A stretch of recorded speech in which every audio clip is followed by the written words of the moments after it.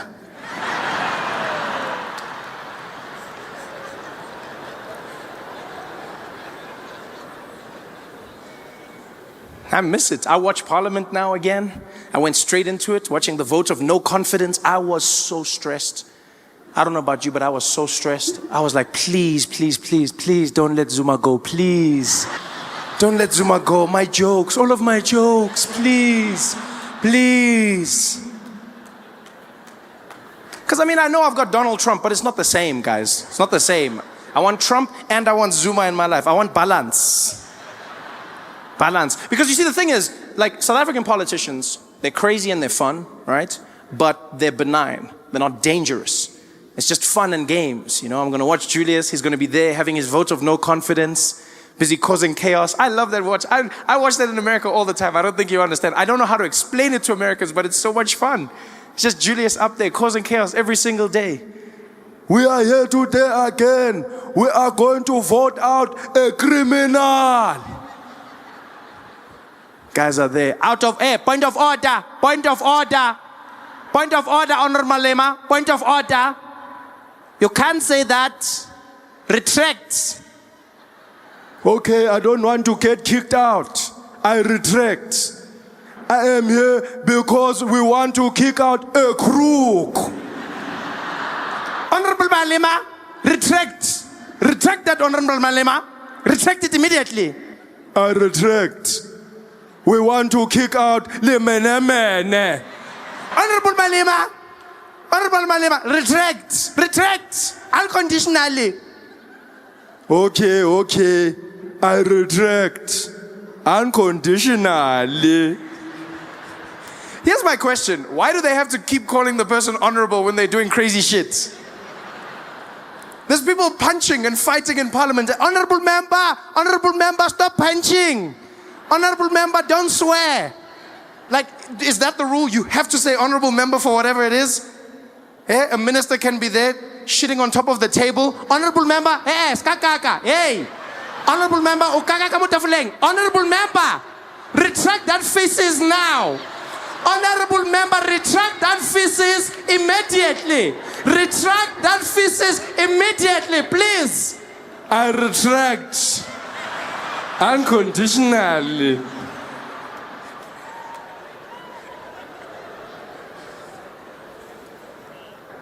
I miss it so much. I enjoy it so much. There's people who ask me all the time, they're like, Trevor, but Donald Trump, are you serious? He's crazy, like the way you are telling us. People say that to me all the time. And by the way, can I just say, I appreciate every single one of you that watches The Daily Show in South Africa. I appreciate that. You're one of the biggest parts of my success. People didn't believe it. People didn't expect it. They didn't even know. They were shocked. South Africa is the #1 largest market of Daily Show viewers outside of the United States. Americans didn't know what hit them. They were like, Trevor, I don't know if this is real, but we've got, apparently there are like millions of people watching in South, does that look right to you? It's like, what does that mean? No, I didn't know, like, do people have that many TVs? Is that like do you guys have TVs? TVs, we have DSTV. Dlala ngathi, ketchup.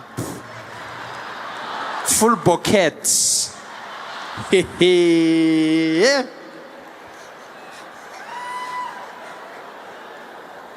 don't understand how many stupid questions I still get people asking me. Trevor, so like coming from Africa, is it different for you? Is it like totally different? Have you guys got like animals in the streets running around? I'm like, guys, we don't have animals. Come on, man. What do you take us for? And then a few weeks after I had that fight, South Africa, you guys come and hold me back. Just after I fought with people telling them there's no animals in the streets, I see a headline from the Sunday Times. Zebra blocking traffic on N1 highway. Now I have to go back. Okay, you see, sometimes, but not always, sometimes, there's animals. Hey there, thanks for watching. Now, all I need you to do is click on that little circle on your screen. Yeah, that one. Oh, yeah, just like that. Hold on. Yeah, click. Nice. I never thought I'd say this, but Kim Jong-un up against Donald Trump is a strange situation because you don't know who the crazy person is. Kim Jong-un actually released a statement. The leader of North Korea, he released a statement saying, Donald Trump is a psychopath. I cannot work with him. Do you know how insane that is? For him to send a message about Donald Trump, where he's just like, guys, I'm wild, but I mean, I don't know this guy. And Donald is crazy. People ask me all the time, they go like, Trevor, come on, you're not being serious. I meet South Africans, they go like, Trevor, come on, man, Donald can't be that crazy, man, eh? Come on, you've got to give him a bit of credit, man, something. Guys, that guy's crazy. Then they'd be like, is he that stupid in real life? Then you're like, yeah. Then he's like, so is he stupid like Malima and them? Then I'm like, no, guys, Julius is smart, don't play those games. I know people get tricked by Julius Malema and Jacob. Those guys are smart, especially Jacob Zuma. People get fooled by him, you know, because he's got that cute vibe, always giggling. That guy is a master tactician. Look now, vote of no confidence, survived again. People are shocked. How did he do it? How did he do it? If you watch Days of Our Lives, he's the Stefano De Miro of this game. Every day he wakes up looking in the mirror going, like sands through the hourglass, so are the days of our lives. And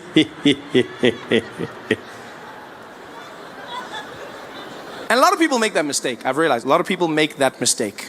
You think our politicians are stupid. Maybe it's because of how they speak. Maybe it's because of how they sound. You know, Jacob Zuma's smart. Jacob Zuma was the head of intelligence for the ANC during the struggle. And Jacob Zuma started the chess team on Robben Island. A lot of people don't know that. He started the chess team. Yeah, that's why he's so good with moving the cabinet around.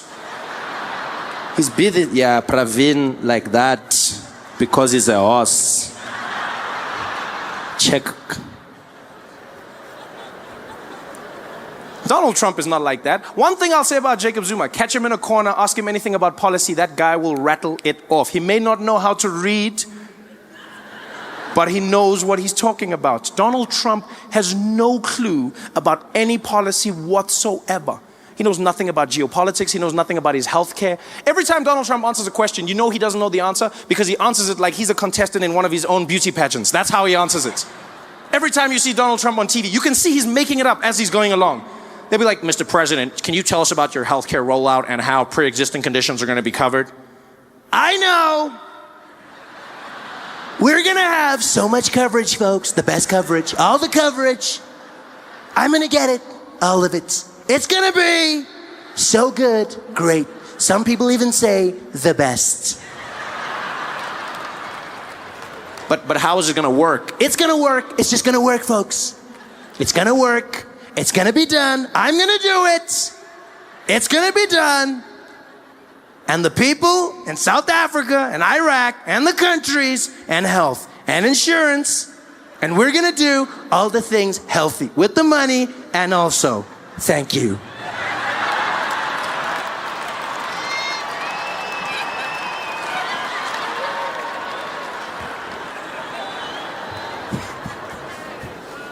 Donald Trump is losing his mind, saying the craziest things. We're going to build a wall, and Mexico's going to pay for it. I love how Mexico's like, we ain't paying for shit, man. We might build your wall, but we ain't paying for it, man. Stupid. Donald Trump's just doing his own thing. Everything seems to be going wrong for him. Now he's getting ready to start a war, launch a nuclear weapon. North Korea, they will know. Fire and fury. Fury and fire. Fast and furious. Tokyo Drift. Like no one's ever seen. This guy's gonna blow up the world, people. He's not having a good time. So I correct people all the time. I go, look, man, say what you want about Jacob Zuma. He knows his policy. Yeah, doesn't mean he's getting things right. Doesn't mean he's doing the correct things, but he knows his policy. You can't say they're the same, you know? And say what you want about Jacob Zuma, but he knows how to handle his ladies. Yeah, he doesn't have any problems there. Donald Trump, walking around in public, his wife smacking his hand away. Pa! In public. Do you know how embarrassing that was? Donald Trump was there trying to hold Melania's hand. She just slapped it away. He tried to grab it and she, pa! And then the second time, tried to grab it and she just did like a little thing. And everyone was like, are they okay? Are they fighting? I was like, yeah, of course they're fighting. They're having a horrible time. Completely horrible time. And you don't even need to see the video of the hands to know that they're having a bad time. I've had a theory for a long time that Donald Trump and his wife are not in a happy relationship. And I don't want to start any rumors, but I've noticed this. You know, I've noticed it in their speeches. Every time Donald Trump or Melania speak, it seems like they're throwing shade at each other. They're giving a speech, but they're actually talking trash about the spouse. Every time, all you have to do is listen to the subtext of what they're saying. For instance, Melania Trump came out. She made a speech about her platform as First Lady. In America, every First Lady gets to choose what their dream job is going to be, what they're going to be doing to help the country. Michelle Obama says she's going to help kids get healthy meals and work out. Melania Trump came out, and what did she choose? She came out, no one forced her, and she was like, as First Lady, I believe we need to fight against the cyberbullying. All of the people on the Twitter who are saying the bad things, we need to stop them. We need to make sure that they cannot carry on what they're doing. I was like, do you know your husband, lady? And now I realized she was doing it on purpose. They were having a fight. Yeah. She probably got home that night, dropped her keys on the table. Donald Trump was sitting in the living room, turned on the lights. Hi, Melania. I saw what you said about me on the news. It was very not nice. Oh, hello, Donald. I didn't see you sitting over there. I thought you were watching the cartoons. You know I was watching the news, Melania. I watch all the news. Fake news. So what are you going to do about it, Donald? You want a war? You've got a war. I'm gonna get you, Melania. You're gonna pay. Do your worst, Donald. Oh, it's on. I'm the best at worst. The next day he came out, gave a speech. What did he say? We've got to get rid of all these immigrants, folks. All these immigrants need to leave this country. Your move, Melania. She went to a women's conference. We need to stop sexual assault. The men who are grabbing the ladies without their permission. We need to. I was like, yo, you guys need to sort your shit out at home, man. Hey guys, thanks for watching. Make sure to subscribe to my channel so you can win cool prizes. And by prizes, I mean surprise. There's no prizes. It's a free YouTube video, you greedy. Just click the video, man. Why you want free things on free things?